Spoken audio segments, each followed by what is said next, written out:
Tapi kalau kita kuat seperti jamaah tabligh tak apa-apa. Setiap hari datang, setiap di tempeleng pertama datang lagi, besok tempeleng lagi, diinjak lagi, datang terus sampai 10 kali. Akhirnya capek dia mukul mungkin, udahlah aku ikut aja lah gitu. Itu jalan lain Bapak Ibu. Jalanlah kita perlu mempelajari semangat juangnya para jemaah tabligh ini mengajak orang kepada kebenaran. Assalamualaikum warahmatullahi wabarakatuh. Alhamdulillahi rabbil alamin. Alhamdulillahilladzi an'ama bi ni'matil iman wal islam bihima tatimmus salihat. Ashhadu an la ilaha illallah wahdahu la syarikalah wa ashhadu anna Muhammadan abduhu wa rasuluh la nabiyya ba'd. Allahumma salli wa sallim wa barik ala hadzal nabiyil karim. Allahumma salli ala Muhammad wa ala ali Muhammad fil alamin innaka Hamidum Majid. Ya ayyuhalladzina amanu taqullaha wa qulu qawlan sadida yuslih lakum a'malakum wa yaghfir lakum dhunubakum wa may yuti'illaha wa rasulah faqad faza fawzan 'azima. Puji syukur kehadirat Allah dengan mengucapkan alhamdulillahirabbil alamin.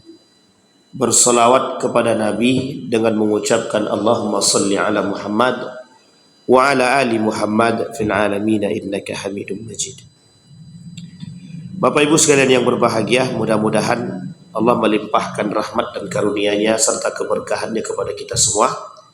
Mudah-mudahan di malam hari ini atau di subuh hari ini Allah menjadikan kita orang-orang yang istiqamah dalam kebaikan dan ketaatan, dan insya Allah kita yang hadir di subuh hari ini husnul khatimah. Bagi orang tua kita yang telah mendahului kita, Allah tempatkan di tempat terbaik di sisinya, Allah terima amal ibadahnya.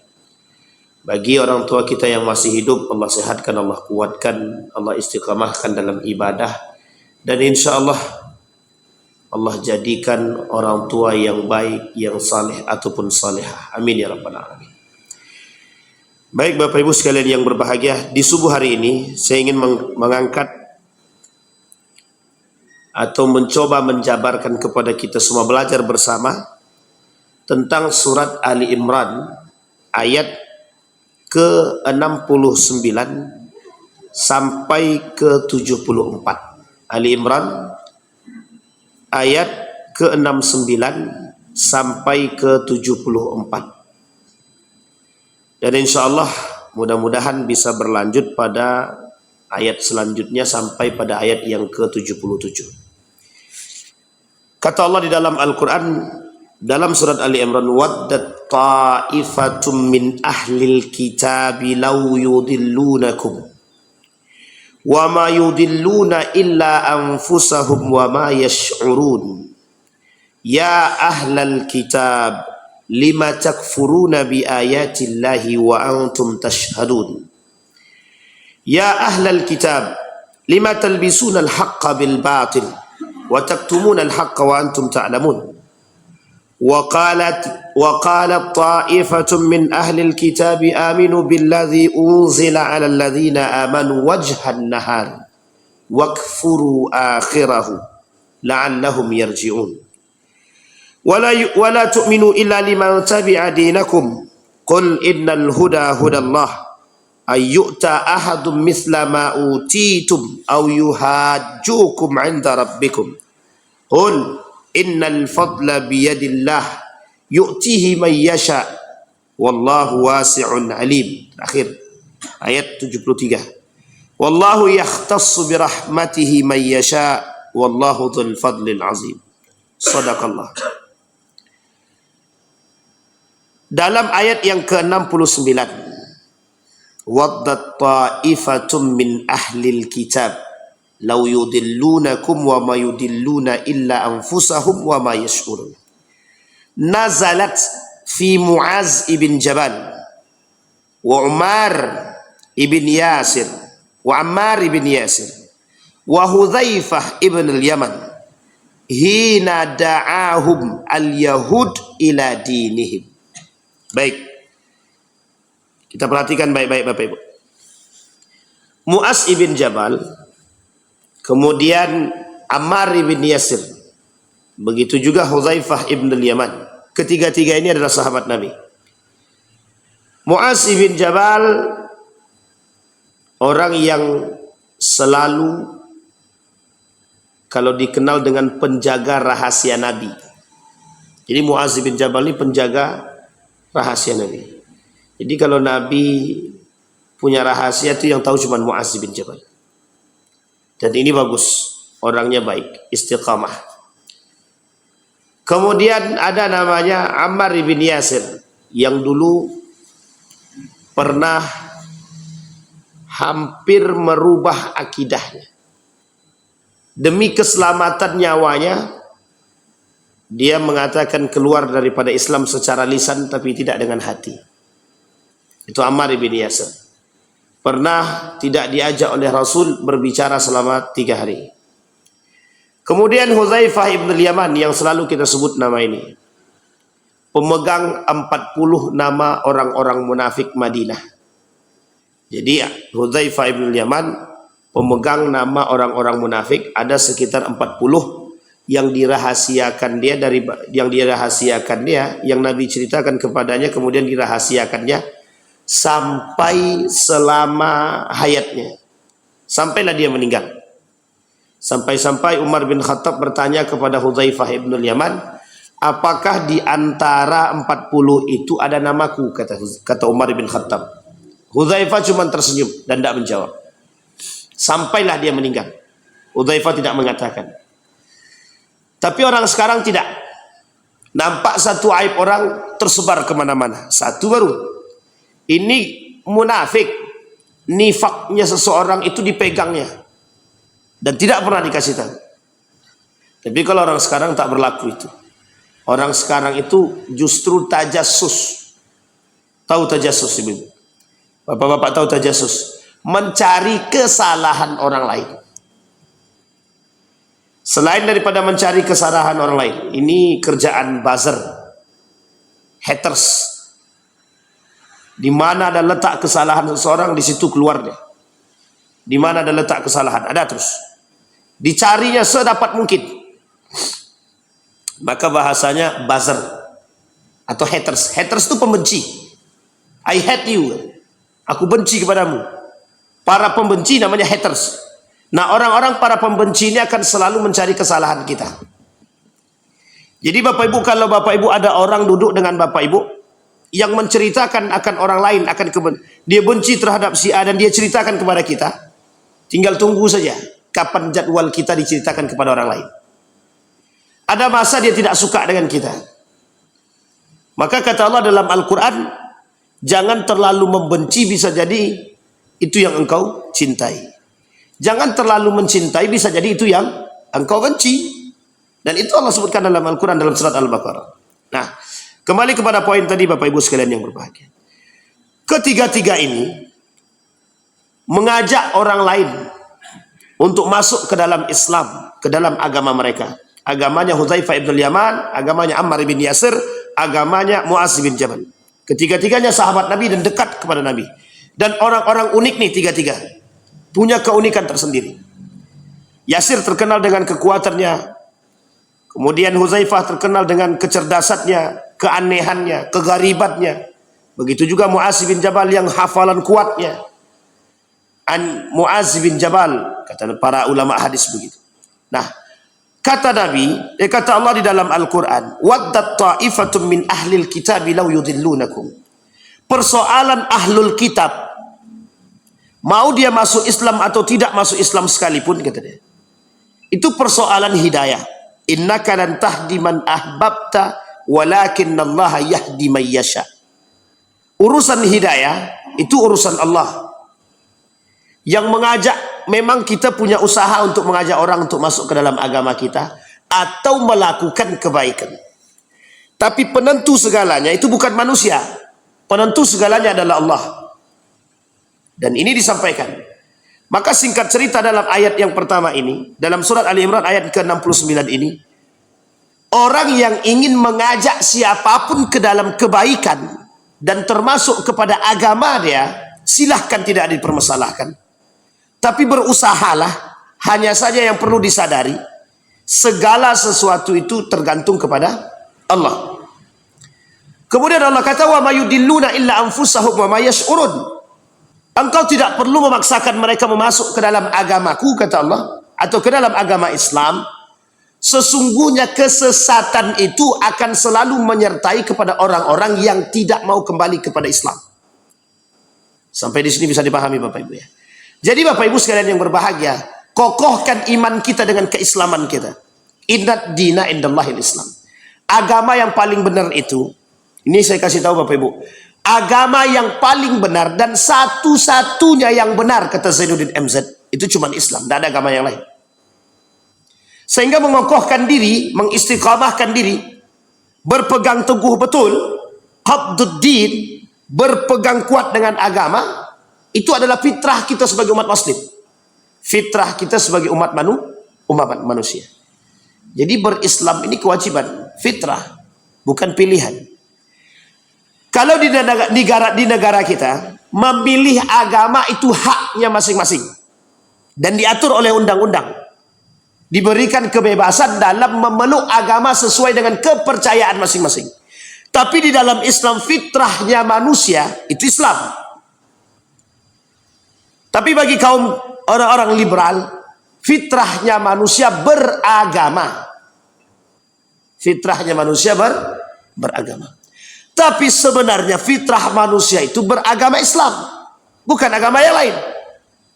Fa'aqim wajhaka lid-din fitratallaha fataran nas alaih. Tapi kata Allah, orang ahlul kitab ini tidak akan sadar. Tidak akan sadar. Bahkan uniknya lagi, mereka menyadari kesesatan, tapi mereka tidak mau menerima. Nah, bahasa lainnya adalah, orang-orang seperti ini, orang yang menolak kebenaran. Bapak Ibu, Islam ini benar apa tak benar? Ibu-ibu, Islam ini benar apa tidak? Benar. Serius ibu-ibu, benar apa tidak? Islam ini satu-satunya agama yang paling benar. Kalau paling benar berarti masih ada yang benar yang lain, Pak Ustaz. Satu-satunya agama yang benar. Kalau ada bahasa paling benar, tapi satu-satunya agama yang benar. Kemudian ayat selanjutnya, ya ahlul kitab lima takfurun, kata Allah. Allah berbicara dengan ahlul kitab ini, saya artikan terlebih dahulu. Hei ahlul kitab, nanti kita cari tahu siapa ahlul kitab itu. Lima takfurun nabi ayatillah. Kenapa kalian mengingkari? Kenapa kalian kufur? Kenapa kalian menutupi diri kalian daripada kebenaran ayat-ayat Allah, tanda-tanda kekuasaan Allah? Wa antum tashhadun. Sementara kalian menyaksikan. Kita ambillah yang paling nampak sekali. Paman baginda Nabi Muhammad SAW, Abu Talib, yang menyaksikan, yang mengetahui kebenaran itu semua. Nabi Saleh dengan ontanya. Nabi Saleh dengan ontanya. Ketika Nabi Saleh dengan ontanya begitu menyaksikannya orang-orang Bani Israel, diberikan keajaiban yang meminta, jika engkau berikan keajaiban, niscaya kami akan masuk dan mengikuti agamamu, kata mereka kepada Nabi Saleh. Ditunjukkan oleh Allah, diberikan kekuasaan oleh Allah kepada Nabi Saleh. Ketika batu terpecah, keluarlah onta betina. Dan onta ini menjadi satu mukjizat yang Allah berikan kepada Nabi Saleh, disaksikan oleh Bani Israel. Ketika Bani Israel menyaksikan dengan baik dan benar, sebagian di antara mereka beriman kepada Allah, sebagian lagi membunuh unta tersebut. Apa tujuan mereka membunuhnya? Kami bunuh ini menghilangkan jejak kemuliaan Allah, menghilangkan kemukjizatan Nabi Saleh, menghilangkan keajaiban yang bisa mengajak orang kepada agamanya Saleh atau Tuhannya Saleh. Dari sini sudah bisa dipahami karakternya Bapak Ibu. Karakter pertama, mereka membantah dan membangkang. Ini masih mending. Tapi karakter yang kedua, mereka melakukan kezaliman. Selain daripada membantah kebenaran kafir atau kufur, yang kedua, mereka melakukan kezaliman. Kepada siapa? Kepada Tuhan, kepada Allah, kepada Nabi Saleh, dan membunuh unta binatang yang tidak berdosa. Dan ini Bapak Ibu sekalian yang berbahagia, mereka lakukan dengan tujuan untuk mengelabui manusia agar manusia tetap istiqamah dalam agama nenek moyang mereka. Nanti kita bisa petik pelajaran daripada ini. Maka Allah katakan, lima takfuruna bi ayatillah wa antum tashhadun. Kenapa kalian kufur dengan tanda-tanda kekuasaanku, kata Allah, sementara kalian sadar? Baik. Ya ahlal kitab. Kalimat selanjutnya yang paling unik. Ya ahlal kitab. Lima talbisunal haqqa bil batil. Hei ahlul kitab. Kenapa kalian atau mengapa kalian mencampur adukkan yang hak dan yang batil? Wa taktumunal haqqa wa antum ta'lamun. Kalian sembunyikan kebenaran dan kalian menyadari akan perbuatan tersebut. Kita lihat. Pada ayat yang ke-72 kata Allah, wa qalat ta'ifatun min ahli alkitabi aminu billadhi unzila 'alal ladzina amanu wajhan nahar waqfuru akhirahu la'allahum yarji'un, kata Allah. Apa kata Allah? Mereka beriman di siang hari, kafir malam hari. Ini kondisi yang akan kita sampaikan dalam hadisnya nanti. Tapi kemudian mereka siangnya beriman, malamnya kufur, atau sebaliknya. Malamnya mereka beriman, siangnya mereka kufur. Apa kata Nabi dalam hadisnya begini? Kata Nabi dalam hadisnya, badiru bil a'mal salih fitanan ka qita'il lail yusbih mu'minan wa yumshi kafiran, yumshi mu'minan wa yusbih kafiran. Apa kata Nabi? Kelak manusia itu, kata Nabi, akan seperti dua sisi mata uang. Tapi mata uang, dua sisi mata uang ini, itu ada pada diri manusia. Malam dia beriman, pagi dia kafir. Pagi dia kafir.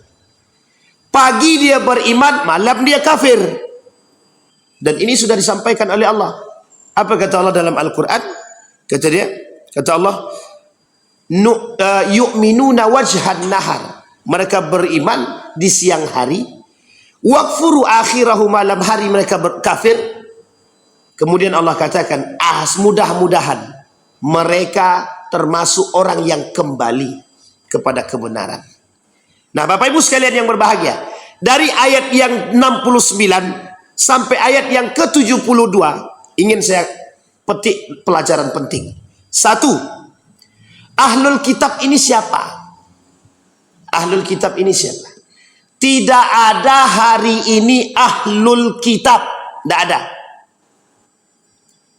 Kenapa begitu? Karena ahlul kitab ini mengakui kebenaran agama Islam, cuman tidak masuk Islam. Mengakui Muhammad tapi tidak mau masuk ke dalam Islam. Mengakui Allah tapi tidak mau masuk ke dalam Islam. Dan mereka mempelajarinya dan menyadarinya. Sekarang agama nenek moyang itu sudah tidak ada. Agama-agama yang lain itu sudah berubah semua. Nasrani, Majusi, Yahudi sudah berubah dari asalnya sampai ke saat ini. Tidak ada lagi yang mutlak benar seperti dahulu, tidak ada. Nasrani agama yang percaya kepada Allah sebelum datang Islam. Majusi sebelum datang Islam. Yahudi begitu juga. Agama Ibrahim, semua para nabi agamanya satu saja, Islam, tidak ada agama lain. Tapi dulu orang-orang Nasrani mempelajari kitab, orang-orang Majusi mempelajari, orang-orang kemudian Yahudi juga mempelajari. Ada kitab Taurat, Zabur, dan Injil. Ketiga-tiga kitab ini sudah tidak ada yang sesuai dengan yang dahulu. Tidak ada lagi. Maka kalau dulu berisikan tentang tauhid kepada Allah, turunnya Al-Quran itu salah satu alasannya adalah melengkapi semua kitab-kitab yang lain.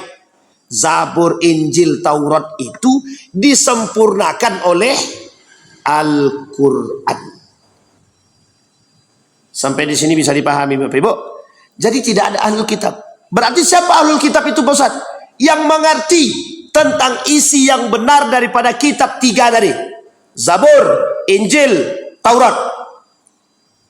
Berarti kalau yang sekarang Pak Ustaz, orang-orang Nasrani yang sekarang tidak dikatakan ahlul kitab. Dalam Al-Quran, bagi laki-laki muslim itu dibenarkan menikah dengan wanita ahlul kitab. Wanita ahlul kitab. Sekarang tidak ada wanita ahlul kitab. Inilah yang dijadikan alasan oleh orang-orang tersebut yang sekarang ada dalam bentuk liberal itu. Mereka katakan Islam membenarkan kok, tapi kok sekarang nggak boleh. Ada apa? Apa kata mereka alasannya? Dulu umat muslim sedikit, sekarang umat muslim sudah banyak, makanya dilarang nikah. Cukuplah nikah dengan umat muslim aja, tidak perlu nikah dengan orang kafir, kata mereka. Ini tuduhan yang tidak benar. Bukan itu Pak, ini persoalan nih. Jadi kita perlu paham dulu ahlul kitab itu siapa, sehingga kita bersadar kenapa pelarangan menikah dengan ahlul kitab yang sekarang tidak sama dengan yang dahulu. Karena yang sekarang ini bukan ahlul kitab. Ahlul kitab yang sebenarnya mengerti akan kebenaran. Hanya saja mereka tidak masuk ke dalam Islam. Tapi mereka tetap berpedoman kepada nenek moyang mereka. Nah, itu yang pertama. Yang kedua, kesadaran Allah atas orang-orang kafir, Bani Israel, kafir Quraisy, akan ingkarnya mereka terhadap kekuasaan Allah. Hari ini kita lihat, uniknya orang ini jelas kekafirannya. Sekarang tidak Pak. Umat muslim yang menentang Allah, yang kufur kepada Allah. Apa bentuk kekufuran mereka? Mereka melakukan kemungkaran di muka bumi ini. Allah sebutkan dalam Al-Quran. Apa kata Allah? Jangan kalian melakukan kerusakan di muka bumi ini ba'da islahiha. Wala tufsidu fil ardi ba'da islahiha. Jangan kalian melakukan kerusakan di muka bumi ini setelah baik. Kita lihat kasusnya. Pagar laut itu merusak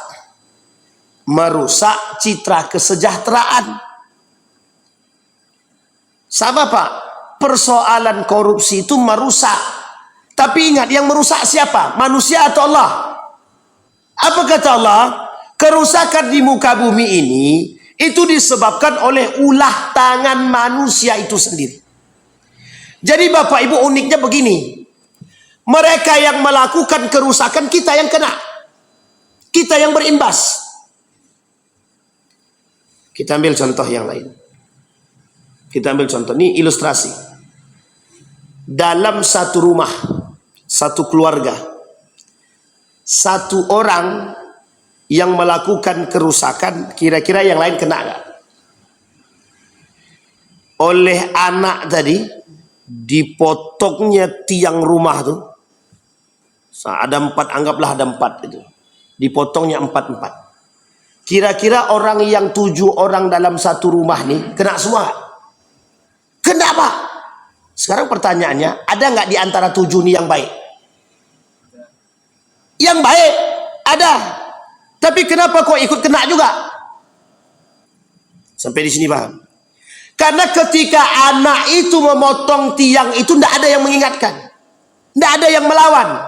Ketika anak tadi yang memotong tiang tidak ada yang melawan, tidak berani melawan, apa yang terjadi? Kita terima. Kita ikut kena. Sampai di sini bisa dipahami. Ini wujud pengingkaran terhadap kekuasaan Allah.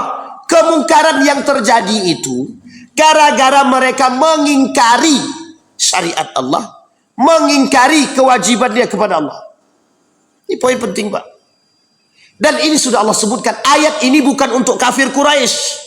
Ayat ini bukan hanya untuk orang Bani Israel, tapi juga untuk kita. Karena hari ini saking banyaknya umat muslim yang melakukan penentangan kepada Allah, umat muslim. Coba bayangkan. Kalau dulu orang membunuh manusia itu bagaimana caranya? Ambil pedang, sayat lehernya, selesai, Pak. Mati. Sekarang tidak.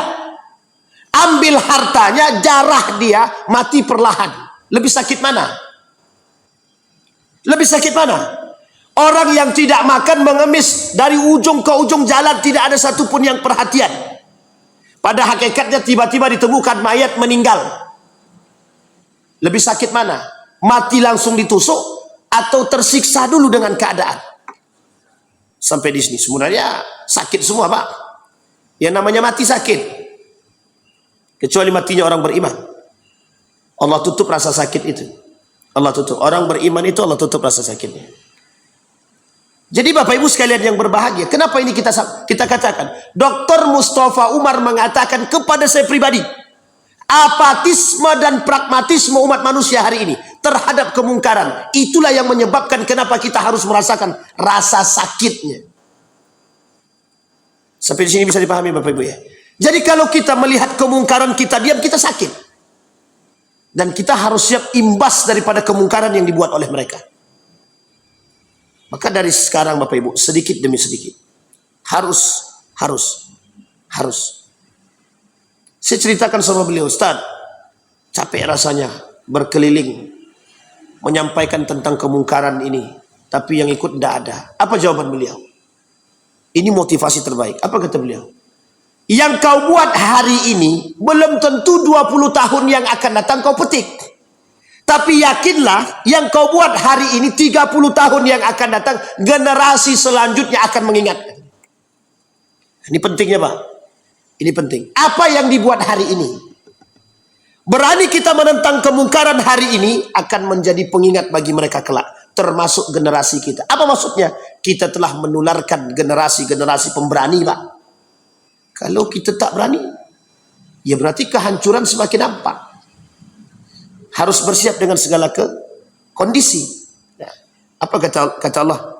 Ini Bapak Ibu sekalian yang berbahagia. Terjadi. Hari ini kita rasakan.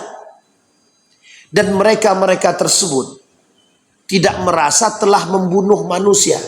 Tidak merasa telah membunuh manusia. Coba Bapak Ibu bayangkan. Kalaulah 1 triliun saja bisa menghidupkan 1000 orang. 1000 orang. Apa tak lagi kalau 900 triliun. Berarti berapa banyak yang akan mereka hidupkan? 1 T 1000. Kalau 900 kali 1000. Berarti 900. Itu kalau apa? Kalau satu tempat, Pak. Bayangkan. Begitulah mudahnya mereka memandang begitu rendahnya hajat hidup orang. Kita dipaksakan dengan segala bentuk, segala macam apapun. Kerusuhan, kezoliman. Mereka yang buat, kita yang rasakan. Maka Bapak Ibu sekalian yang berbahagia, kenapa kita terus diberikan oleh Allah, mohon maaf ya, masalah, banjir, kebakaran, gunung meletus, dan lain sebagainya yang tak habis-habis. Itu harusnya kita introspeksi diri. Harusnya kita introspeksi diri. Ada kata guru kami itu, baldatun thayyibatun wa rabbun ghafur. Negara yang penuh keberkahan.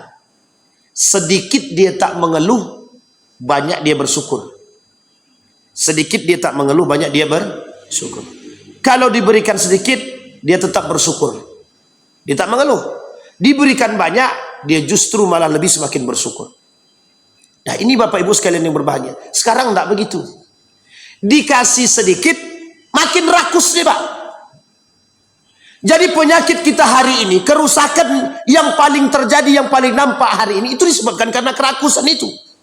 Rakusnya manusia terhadap dunia hari ini, menyebabkan yang lain dapat imbas. Kalau persoalan pada diri dia, tak ada salah. Uruslah dia sendiri. Tapi ini berimbas kepada yang lain. Coba apa imbasnya? Dari hasil korupsi yang sekian ratusan triliun itu apa imbasnya? Dipotong semua. Semua dipotong. Kan begitu kata Dr. Mawardi Muhammad Saleh. Dipotong semua. Habis. Gaji tak keluar. Honorer potong. Tidak ada lagi honor-honor. Kan begitu. Tidak boleh lagi pemerintah buat acara-acara apapun. Tidak bisa. Duit tak ada. Apa yang mau dibuat? Sampai di sini bisa dipahami Bapak Ibu. Baik.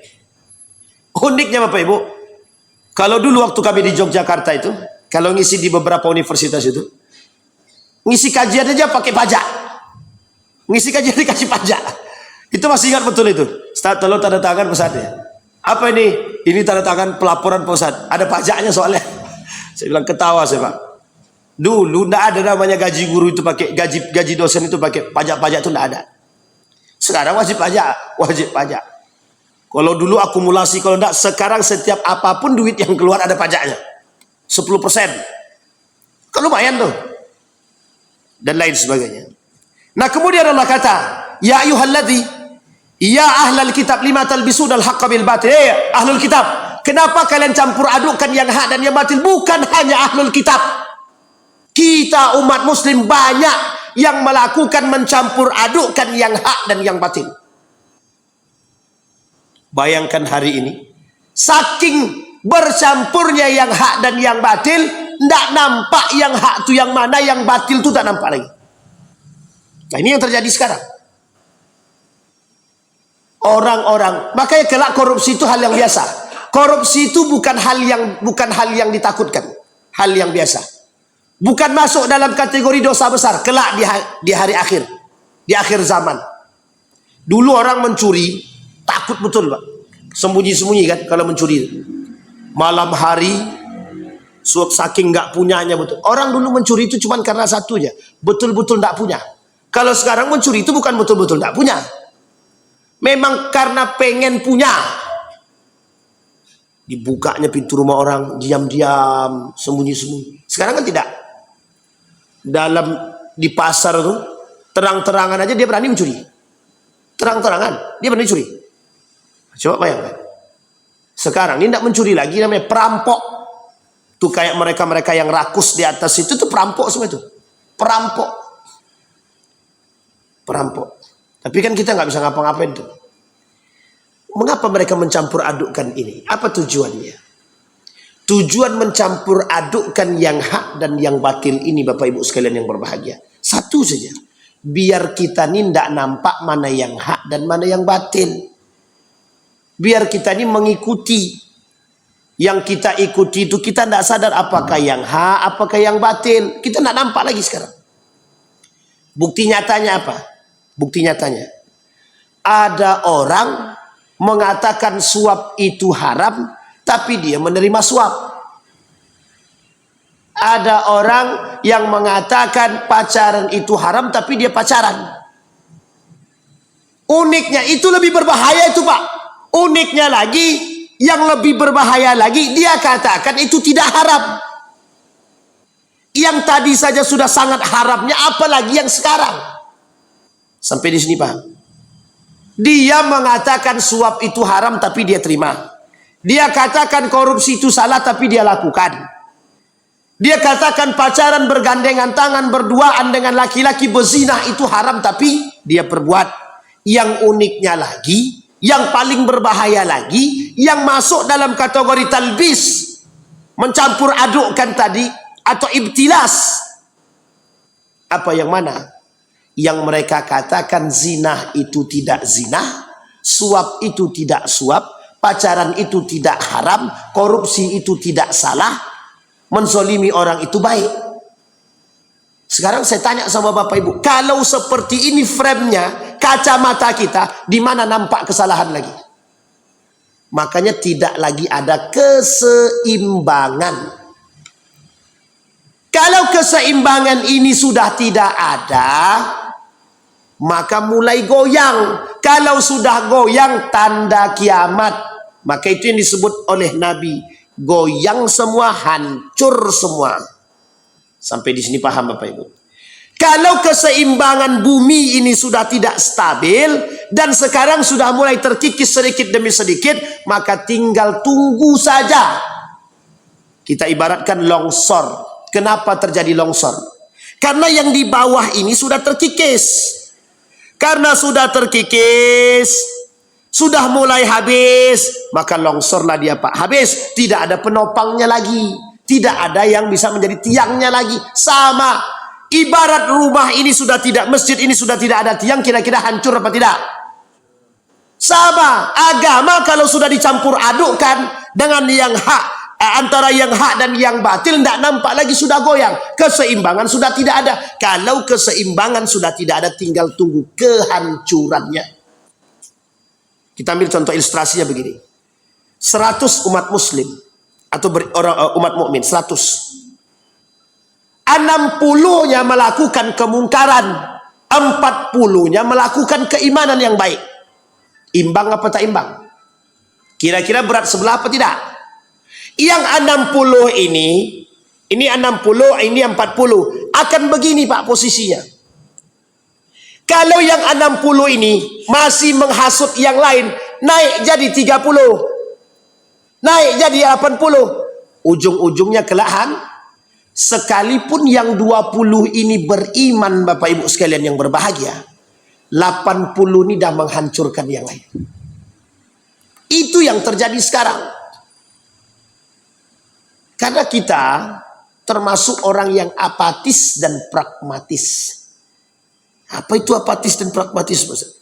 Kita cuek bebek kata dia. Ini yang saya belum dapat sejarahnya kenapa cuek disebut dengan cuek bebek. Apa karena bebek itu cuek orangnya atau cuek binatangnya, itu pun saya tidak tahu. Tapi setahu saya nama binatang itu tidak pernah hirau dia. Mau gimana pun dia nggak hirau. Nah, tapi begitu Bapak Ibu, itu kondisi. Orang melakukan kemaksiatan, kemungkaran, penipuan segala macam, kita biasa aja kok. Karena kita tidak berani. Nah, ini Bapak Ibu, kenapa saya harus sampaikan ini? Karena biar semangat kita naik lagi Pak, untuk tetap istiqomah dalam kebenaran itu. Berani mengatakan kebenaran, tidak takut Pak dengan yang lain itu. Andaklah Ustaz, nanti kalau aku kasih tahu keburukan dia, aku dimutasinya jauh-jauh. Jadi kita takut karena mutasi Pak. Saya sangat salut dengan kawan saya. Ketika dimutasi yang jauh, apa kata dia? Lebih baik saya keluar. Iya Pak Ustaz, dia sudah punya kebun sawit 500 hektar, iyalah dia berani itu mundur kata dia. Bukan itu. Dia punya iman. Dia punya iman. Orang punya iman itu lisannya tidak bisa berkata yang lain selain daripada kebenaran. Orang punya iman, dia tidak akan mengatakan sesuatu yang dusta. Tidak akan. Nah, ini penting. Seorang anak kecil, ini dalam cerita seorang anak kecil, ketika dia bawa uang di dalam tasnya yang disembunyikan, kalau ibaratkan sekarang ini sekitar 300 juta lah. Tapi bukan 300 juta, terlalu banyak ya, 30 juta, tapi disembunyikan. Tidak kelihatan secara luar. Pandailah cara dia menaruh. Satu ketika di tengah perjalanan ada perampok penyamun. Dan ini terjadi di Timur Tengah. Penyamun tersebut memberhentikan mobil tersebut, keluar semua. Baik tua maupun muda semua keluar. Serahkan semua barang yang kalian miliki. Semua orang menyerahkan barang. Ada yang berbohong. Tapi pas giliran anak tadi, apa kata penyamunnya? Keluarkan semua yang kau miliki. Dikeluarkannya. Apakah cuma segini yang kau miliki? Tidak. Aku punya banyak uang. Tapi setelah dicari nggak ketemu Pak. Nggak ketemu. Tapi singkat cerita, dibawalah anak ini. Kalau kau bohong bahwa kau punya banyak uang, kami akan bunuhmu. Iya. Dibawa ketemu dengan kepala pemimpinnya. Mana barang yang kau buktikan tadi? Yang kau katakan banyak duitnya. Dalam koper ini sudah kami cari, tidak ada. Dibukalah tempat tadi, dapatlah uang sekian. Kalau kita hitung duit 30 juta lah gitu. 30 juta. Apa kata penyamun tadi? Padahal sudah tidak tahu nih. Tapi di anak ini tetap jujur. Apa jawaban? Apa kata penyamun tadi? Kenapa engkau tetap jujur? Sementara kami tidak tahu. Sementara kami tidak mengetahui di mana letaknya. Kenapa kau tetap masih jujur? Apa jawabannya? Uqsimu billah. Aku sudah berjanji dan bersumpah kepada Allah bahwa aku akan tetap jujur. Walau da'at minkal fulus, sekalipun hilang daripadamu duit. Apa jawaban anak tadi? Walau da'at minil haya, sekalipun taruhannya hidupku, kata dia. Bertaubat Pak, penyamun tadi bertaubat. Bertaubat. Apa kata kepala pemimpin penyamun tadi? Kembalikan semua uang orang-orang yang kita ambil hari ini. Bertaubat Pak. Kita tidak tahu jalan hidayah tadi kan. Kembali kepada yang poin di atas tadi, ketika cerita Mu'az bin Jabal, ketika Mu'az Huzaifah ibn al-Yaman. Nabi Allah kata dalam Al-Quran, kita tak boleh memaksa orang Pak. La ikraha fid din, tak boleh. La ikraha fid din, tidak ada paksaan dalam masuk agama. Tapi uniknya, jalan hidayah itu dari tangannya Allah, dan siapapun tergantung kepada Allah. Buktinya, seorang anak kecil bisa hanya karena akhlak yang baik. Maksud saya adalah, yang ingin saya sampaikan, bayangkan jika kita semua punya akhlak yang baik dan berani melakukan kejujuran dan berani menentang kesalahan itu, kira-kira mungkin tidak yang satu anak kecil saja mampu membuat orang balik. Bagaimana kalau begitu banyaknya manusia kokoh, berani berpegang teguh dengan satu kebenaran? Kira-kira ada tidak yang ikut kita? Ada tidak ikut kita? Mesti Pak. Orang sudah capek berbuat jahat, pasti cari kebenaran, pasti cari kebaikan. Nurani manusia Bapak Ibu tidak bisa dibohongi. Capek dia melakukan kejahatan, nanti ada masanya dia datang. Kita mengejar masa itu Pak. Jangan tunggu datang masa, tapi kita lakukan usaha untuk mengembalikan yang baik itu sebelum masa itu datang. Sampai di sini misalnya. Tapi kan itu masa, kalau tidak datang masa juga nggak baik-baik. Betul. Setidaknya pertanggungjawaban di Allah sudah jelas. Ada usaha. Burung pipit dengan cicak ketika memberikan mengambil air untuk Nabi Ibrahim. Nabi Ibrahim dibakar nih Pak. Dibakar. Burung pipit dengan paruhnya ambil air siram. Ambil air siram. Apa kata cicak tadi? Apa kata cicak? Tidak mungkin berpengaruh air yang sedikit itu. Uniknya jawabannya, paling tidak ketika Allah tanya apa yang kau buat untuk mereka, untuk Nabi Ibrahim, apa yang kau buat? Aku bisa mempertanggungjawabkan. Itu yang kita maksud Pak. Hari ini kita semua berada pada posisi kemungkaran yang jelas dan nyata di hadapan kita. Kelak kalau kita tidak berbuat, apa pertanggungjawaban kita di hadapan Allah? Ini penting Pak. Hidup kita semua pasti dipertanggungjawabkan. Kami ya Allah, yang penting keluarga kami selamat sudah cukup. Allah pertanggungjawabkan. Di sekelilingmu ada kemungkaran, ada. Apa yang kau buat? Tidak ada Allah, cuman diam aja. Kami bertahan, uzlah diri sendiri saja. Allah pertanggungjawabkan Pak. Nanti kita pertanggungjawabkan di hadapan Allah. Kata Allah, engkau tak banyak buat. Engkau tak berbuat apa-apa. Dan engkau justru diam diri, tak berani menasihatkan. Padahal kewajiban kita Pak. Kewajiban. Menasihati kemungkaran itu hukumnya wajib. Wajib. Kami tak bisa besar-besar Pak Ustaz. Tidak apa-apa, kita yang sedikit-sedikit saja. Karena yang besar-besar itu ada juga orangnya. Kita sampaikan. Biar mereka yang menyampaikan kepada mereka. Nah, ini penting Bapak Ibu. Nah, kembali kepada poin tadi. Itu disebabkan kenapa? Talbis. Talbis. Apa maksudnya talbis tadi? Bapak Ibu tahu talbis itu mencampur-campurkan itu. Salah satu karakternya iblis. Itu ya talbis. Makanya ada kitab namanya Talbisul Iblis. Apa artinya Talbisul Iblis itu? Strategi iblis. Nah, jadi campur aduk antara yang hak dan yang batil itu perbuatan siapa? Iblis. Berarti kalau ada orang yang mencampur adukkan yang hak dan yang batil, berarti dia berarti dia iblis. Nah, ini, tapi jangan pula panggil iblis yang suka mencampur aduk, tak boleh. Itu tak boleh pula. Nah, kemudian lanjut Bapak Ibu. Wa qalat ta'ifatun min ahli alkitab aminu billadzi unzila 'alal ladzina amanu wajhan nahar waqfuru akhirahu la'allahum yarji'un. Orang-orang seperti ini, mereka, ini kita ambil contoh. Makanya bahasa ini sangat unik. Kenapa malam dia sholat, besok dia korupsi, kan gitu bahasanya. Ini bahasa sama nih. Malam dia beriman, beribadah, ya Allah, ampuni dosa hamba ya Allah. Besok dia korupsi dia. Besok dia korupsi. Nanti malam tobat lagi, ya Allah. Besok dia ambil juga lagi hak orang lain. Sampai sini paham maksud saya Bapak Ibu? Itu kalau kelas tinggi Ustaz, ya sama. Ya Allah, jadikanlah hamba manusia yang paling baik di hadapan-Mu ya Allah. Kuatkan keimananku ya Allah. Keluar rumah kagak pakai jilbab. Sama apa tidak? Keluar rumah gak pakai jilbab. Malam beriman, siang bermaksiat. Tapi manusia pasti begitu, Ustaz. Tidak mungkin manusia itu tidak bermaksiat. Iya, betul.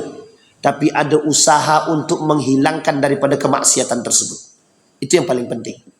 Maka kata para ulama, Allah tidak butuh hasil. Allah butuhnya proses. Proses. Perjuangan kita melawan kemungkaran itu proses. Meski nanti hasilnya kita tidak tahu, itu tidak urusan. Allah butuhnya proses, bukan hasil. Seperti burung pipit tadi. Allah sekecil apapun yang kita buat, pasti Allah perhitungkan. Itu pasti Pak. Pasti. Seperti misalkan Masjid Jamiatul Zahidin. Tujuannya ingin terus bersuara tentang kebenaran. Sampai akhir hayat misalkan. Kalau itu terjadi Bapak Ibu sekalian yang berbahagia, yakinlah semua jamaah yang hadir ini menjadi saksi kelak di hari kiamat. Masjid Jamiatul Zahidin pengurusnya sudah melakukan perbuatan yang baik. Itu semua jamaah yang bersaksi nanti. Betul ya Allah. Itu yang dilakukan oleh mereka. Kami menyaksikan dan kami bagian daripada itu. Selesai. Enak kita Pak. Tidak perlu susah-susah. Masuk surga. Azwardi masuk surga. Kan enak. Esok dah masuk dia baru panggilnya kita. Ada si anu tu. Tukang rekam tu namanya Mukhlis Jidin. Ya Allah. Masuklah kali itu. Tapi kalau tukang rekam tu tidak ada buat apa-apa, ya Allah pindahkan lagi katanya. Sampai di sini bisa dipahami Bapak Ibu ya. Jadi Allah sudah katakan, ini karakter Bapak Ibu, karakter orang kafir Quraisy, karakternya Bani Israel. Kita sekarang ini mengikuti karakter mereka. Manusia hari ini itu mengikuti karakternya kafir Quraisy, karakternya orang-orang Bani Israel. Pembangkang, pembantah, mereka tidak beriman, kadang tidak beriman. Kapan mereka pengen beriman, beriman. Kapan mereka tidak pengen beriman, mereka tidak beriman. Nah, inilah persoalan kita hari ini Bapak Ibu. Baik, lanjut dengan ayat yang tadi. Bahkan Allah masih mengatakan semoga mereka bisa kembali kepada jalan yang benar. Wala tu'minu illa liman tabi'a dinakum. Qul innal huda hudallah ayyu'ta ahadum mithla ma utitum aw yuhajjukum 'inda rabbikum. Apa kata Allah? Karakternya orang-orang di antara kalian cuma dua. Yang tetap istiqamah beriman, atau mereka akan membantahmu, yuhajjukum kata Allah. Bahkan membantah Tuhanmu. Bahkan membantah Tuhanmu. Kenapa kau tetap minum khamar? Urusan akulah. Tuhan itu tidak ada, tak nampak pun. Ini kan urusan-urusan kami. Kami mau minum, kayak mau apa, kayak terserah. Tak urusan gitu. Jangan kau campur-campur urusan kami lagi. Urusan agama tidak bisa begitu. Urusan agama tidak bisa. Tidak ada namanya urusan agama wajib dicampuri. Kalau orang itu sudah menyeleweng daripada agama, wajib kita campuri. Ya setidaknya mencampuri pada persoalan untuk menyampaikan kebenaran dan menasehati. Setelah itu dia mau terima atau tidak terima, tidak usah. Tapi kalau kita kuat seperti jamaah tabligh tak apa-apa. Setiap hari datang, ditempeleng pertama, datang lagi besok, tempeleng lagi, diinjak lagi, datang terus sampai 10 kali. Akhirnya capek dia mukul mungkin, udahlah aku ikut aja lah gitu. Itu jalan lain Bapak Ibu. Jalanlah kita perlu mempelajari semangat juangnya para jemaah tabligh ini mengajak orang kepada kebenaran. Sekarang ini Bapak Ibu, kenapa saya katakan kita ini perlu mempelajari semangat juang itu. Kepada siapa? Dari jemaah tabligh tadi Pak. Yang kurang dari kita itu, yang hilang dari kita itu. Saya yakinnya ibu-ibu kalau udah mengajak kawannya sekali aja selesai. Dia tak mau diajak. Ngapain diajak lagi? Akan begitu. Sama Pak, bukan hanya ibu-ibu saja, kita juga begitu. Tapi coba jamaah tabligh. Sekali mengajak, ditolak, semakin kuat dia datang. 2 kali ngajak, ditolak dia, makin datang dia. Sampai berkali-kali. Sampai orang itu mau ikut. Nah yang seperti ini kita tak punya Pak. Yang seperti semangat juang seperti ini kita hilang sedikit-sedikit. Habis. Baik Bapak Ibu sekalian yang berbahagia. Kata Allah, au yuhajjukum 'inda rabbikum. Bahkan mereka akan menentang kalian atas nama Tuhan mereka, atas nama Tuhan kalian. Kemudian qul innal fadla biyadillah. Keutamaan itu, hidayah itu, kata Allah, hanya datang dari Allah. Yu'ti may yasha, yang Allah berikan kepada orang yang Allah kehendaki. Wallahu wasi'un alim. Apa kata Allah? Allah memiliki keluasan pengetahuan, hanya Allah yang tahu. Kemudian kalimat penutup, yakhtassu birahmatihi may yasha wallahu dzul fadlil azim. Ini poin penting yang ingin kita garis bawahi. Yakhtassu birahmatihi. Apa maksudnya yakhtassu birahmatihi? Semoga kita yang hadir ini orang yang dikhususkan oleh Allah dalam rahmatnya. Siardi, kau pokoknya harus tetap begitu. Sekalipun lawanmu banyak, orang tak suka dengan dirimu, tapi kau tetap benar, kokohkan dirimu. Karena kelak Bapak Ibu, kawan kita sedikit. Kawan orang yang benar itu sedikit. Di akhir zaman, kawan orang benar itu sedikit. Yang banyak apa? Kaum munafik. Jadi besok Bapak Ibu, di akhir zaman, mungkin Bapak Ibu ini tak ketemu. Tapi generasi kita akan ketemu. Apa itu? Yang kecil ini, yang sedikit inilah yang jujur, yang berani berkata kebenaran, yang tetap istiqamah, yang tetap sholat, yang tetap tidak mencampur adukkan yang hak dan yang batil, tetap tidak korupsi, tetap yang sedikit ini. Yang banyak ngapain? Cari aman. Nah, yang cari aman begini, itu justru di hadapan Allah tidak aman itu. Orang-orang yang cari aman seperti ini justru di hadapan Allah tidak aman. Sangat tidak aman sekali. Kenapa tidak aman? Pertanggungjawabannya yang berat. Pertanggungjawaban berat. Maka kita ambil contoh. Misal kita ambil dalam satu komunitas yang ada di pasar. Kelak di akhir zaman, orang yang di pasar ini semua akan melakukan kemungkaran, kecuali hanya segelintir manusia yang akan melakukan kejujuran. Nah, yang selamat ini yang ini. Meskipun pada hakikatnya, pada akhirnya, yang sedikit ini akan tersingkirkan. Sampai di sini bisa dipahami Bapak Ibu. Biarkan kita tersingkirkan secara alami karena berpegang teguh dengan kebenaran. Kenapa kita katakan biarkan? Karena yang sedikit ini, yang tersingkir ini yang benar. Sampai di sini bisa dipahami Bapak Ibu. Sudah siap menjadi orang yang tersingkirkan? Siap Bapak Ibu menjadi orang yang tersingkirkan? Ya kalau Pak Azwardi bilang siap, ya jelas dia udah tua Pak. Kalau kami yang muda nih, berat Pak. Karena kelak generasi yang muda ini yang akan menghadapi betul-betul kemungkaran itu. Dan itu Allah katakan. Dan kata Nabi, kemungkaran itu yang akan menjadi. Maka Bapak Ibu sekalian yang berbahagia, ada dua pernyataan para ulama. Ketika engkau ketemu dengan akhir zaman itu, kemungkaran sudah merajalela, cuman dua yang harus engkau buat, katanya. Beruzlah atau bertahan dengan kebenaran. Beruzlah ini pindah, cari tempat yang baik, cari tempat yang membuat kita, atau cari tempat di hutan sana yang tidak ada manusia, yang bisa kita berpegang teguh dengan kebenaran itu. Atau Anda tetap berada pada posisi jamaah, tapi Anda bertahan dengan keimanan Anda. Sampai di sini bisa dipahami Bapak Ibu. Seluruh orang berpolitik ini sudah rusak. Ada satu orang yang berpolitik tetap bertahan dia. Ah, ini yang paling baik. Cuma kalau tak kuat iman jangan. Kalau tak kuat iman jangan. Karena pasti goyang. Nah, itu yang menjadi persoalan kita hari ini Bapak Ibu. Ada pertanyaan Bapak Ibu? Bapak-bapak ada pertanyaan? Aman? Ini aman atau goyang? Ustaz, kok mengerikan sekali. Memang begitu keadaannya Bapak Ibu. Memang begitu keadaan kita. Sekarang kita tidak nampak. Pertamax aja dioplos. Sekarang saya tanya, Pertamax yang dioplos ada nggak yang beli? Yang melakukan siapa? Yang dapat dampaknya siapa? Pertamax dioplos. Kata kawan saya itu, Pertamax rasa Pertalite, jualnya Pertamax. Gimana bahasanya kemarin ya? Artinya itulah pokoknya.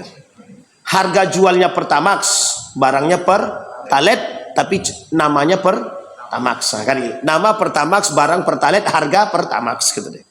Ini contoh pencampur aduan yang hak dan yang batil. Kenapa mereka campurkan begini? Ada yang tahu? Coba Tidak ada yang tahu kan? Kita tidak tahu semua. Tapi kita pakai kan? Kita pakai. Apa tujuannya? Untuk manipulasi. Sekarang kita lihat berapa perbedaan Pertalite dengan Pertamax. Kalau Pertalite 10.000, Pertamax itu 14.000. Jadi 14.000 berarti berapa ribu? 4.000. 4.000 kali, anggaplah dia 1.000 liter. Berarti berapa? 4.000 kali 1.000. Berapa itu? 4 juta. 4 juta satu tempat. Kalau 100 tempat? 400 juta. Kalau 1.000 liter. Apa mungkin 1.000 liter? Sampai di sini bisa dipahami. Artinya, ini yang dimaksud oleh Nabi. Apapun akan mereka lakukan kalau sudah penyakit rakus itu ada. Penyakit rakus ini kita sampaikan pada kajian zuhur di sini Ahad yang lalu.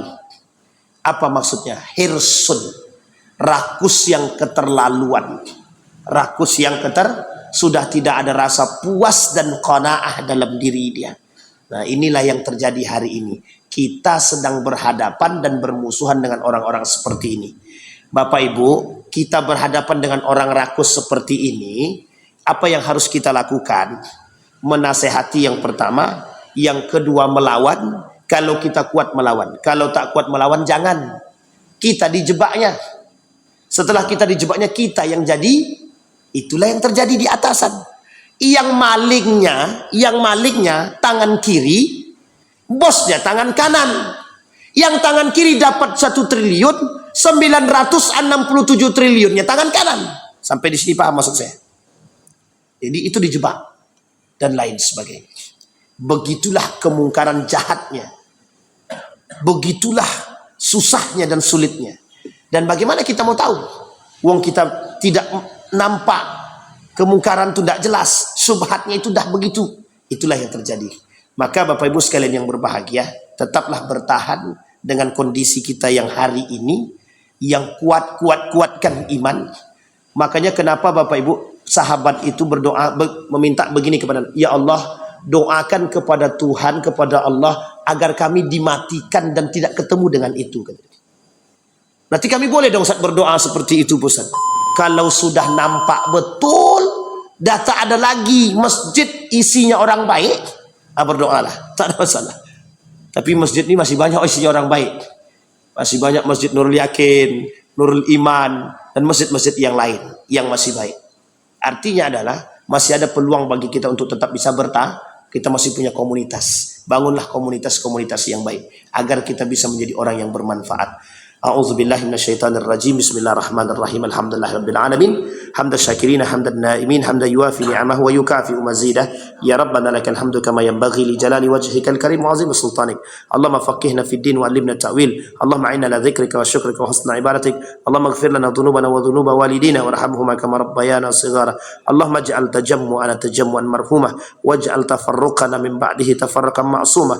Allahumma khtimna bi husnil khatimah wa la takhtimna illa bi husnil khatimah. Allahumma thabbit qulubana bil iman wa tahhir qulubana bil iman ya rabbal alamin.